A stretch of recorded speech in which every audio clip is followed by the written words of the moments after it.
की बात है, मैंने पहले भी इस विषय पर कहा था कि सक्षमता परीक्षा का कोई औचित्य नहीं है। और जो मैंने कहा था कि सक्षमता परीक्षा, चूंकि जो भी टीचर लोग 15 वर्ष से, 18 वर्ष से, 20 वर्ष से काम कर रहे हैं, आप सक्षमता परीक्षा ले भी लेंगे, अगर वो नहीं भी पास करेगा तो आपके पास हटाने का पावर नहीं है। ये बात मैंने पहले भी कहा था कि आप हटा नहीं सकते उसको। तो सक्षमता परीक्षा आप ले किस लिए रहे हैं? इस सक्षमता परीक्षा का भी मैं पहले भी विरोध किया था।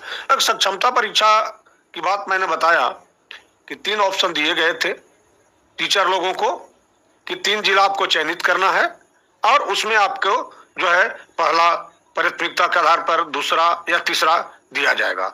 अब है और दूसरे में जो सक्षमता परीक्षा पास करेंगे उन्हीं को राज्यकर्मी का दर्जा दिया जाएगा।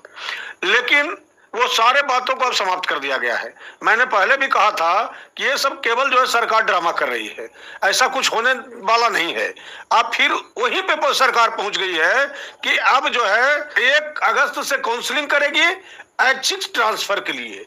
अब ऐच्छिक ट्रांसफर तो आपको हो जाएगा। अब कुछ यहाँ पे अलग अलग कैटेगरी वाइज किया है। कैटेगरी में है कि जो जिनके उम्र 40 वर्ष से नीचे है उन शिक्षकों को पहाड़ी क्षेत्र में या नदी पार वाले क्षेत्र में पोस्टिंग किया जाएगा। आपका स्थानांतरण तो मान लीजिए कि आपको ब्लॉक वाइज हो जाए, जिला में हो जाए, तो जिला में आपको हो गया या ब्लॉक में हो गया, तो उस ब्लॉक के जो सुदूरवर्ती क्षेत्र होंगे उसमें बहाली, उसमें जो है सब पोस्टिंग होगी 40 वर्ष से कम एज वाले शिक्षकों को। प्राथमिकता अब क्या है?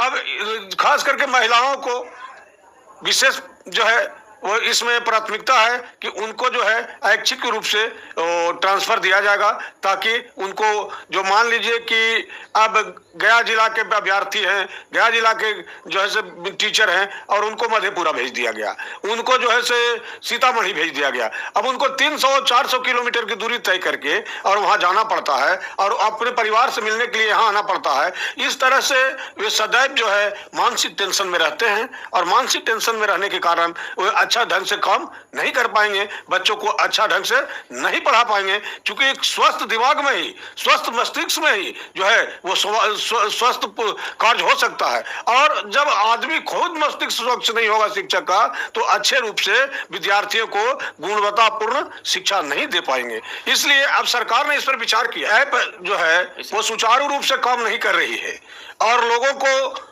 ऐप पर ही अधिक टाइम देना पड़ता है। तो ऐसी स्थिति में इस ऐप को जो है या तो व्यवस्थित करना चाहिए, उसका प्रत्येक को टावर लगाने के बाद इसको लागू करना चाहिए, ताकि सुगमता पूर्वक जो है से लोगों को वहां तक जो है वहां तक ऐप का सुविधा मिल सके। और अगर ये ऐप जो है सक्षम नहीं है, बराबर डिस्टर्ब रहता है, तो ऐसी स्थिति में इस ऐप का कोई औचित्य नहीं रह जाता है। हमने एक बात और कहना चाहा था आप सबों से कि आप पहले जो है जो पति पत्नी दोनों शिक्षक थे, तो एक को भेज दिया गया दरभंगा, दूसरे को भेज दिया गया रोहतास, इस तरह की बात थी। तो अब जो ऐच्छिक ट्रांसफर आप लोगों को होने वाली है, उसमें पति और पत्नी जब दोनों शिक्षक हैं तो उनको जो है एक ही स्कूल में या एक ही प्रखंड में, मतलब एक ही क्षेत्र में आसपास के स्कूल में दोनों को जो है ट्रांसफर किया जाएगा, ताकि जो है वे समायोजित रूप से रह सके और अपना परिवार को भी चला सके और गुणवत्तापूर्ण शिक्षा भी दे सके।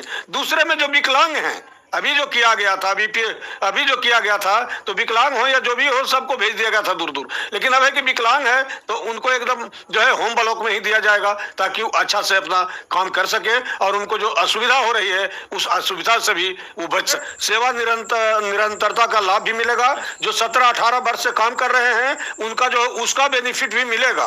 जो स्थिति जो की गई है, जिसपे बैठक हुई है, अपर मुख्य सचिव की विभागीय बैठक हुई है और उसमें जो निर्णय लिया गया है उसके अनुसार जिसका सर्विस 15 वर्ष हो गया, 18 वर्ष हो गया, तो उनका जो एक्सपीरियंस है, इस एक्सपीरियंस को काउंट करते हुए उसका बेनिफिट उनको दिया जाए। देखिए, वेतन में भी मिलेगा इसका लाभ, और दूसरे प्रमोशन में भी इसका लाभ मिलेगा, क्योंकि वो अधिक दिन से काम कर रहे हैं। मैंने पहले भी कहा था कि भाई, जब आप जो पुराने टीचर को जो 15 वर्ष से 20 वर्ष से आपके यहाँ पढ़ाए सर्विस कर रहे हैं, अब उनको कह रहे हैं आप कि सक्षमता दो, तो अब से तुम्हारा सर्विस जो है से रेगुलर होगा। तो ये तो बहुत गलत बात थी, और ये कहीं से जो है सो उचित नहीं थी। और अब सरकार को ये बात समझ में आ गई है कि ये जो हम कर रहे थे से गलत था। शिक्षा विभाग भी इस बात को समझ गई है कि जो हम कर रहे थे वो गलत था, और अब शिक्षा विभाग अपने भूल को सुधारते हुए, जो जिनका एक्सपीरियंस है, एक्सपीरियंस को काउंट करते हुए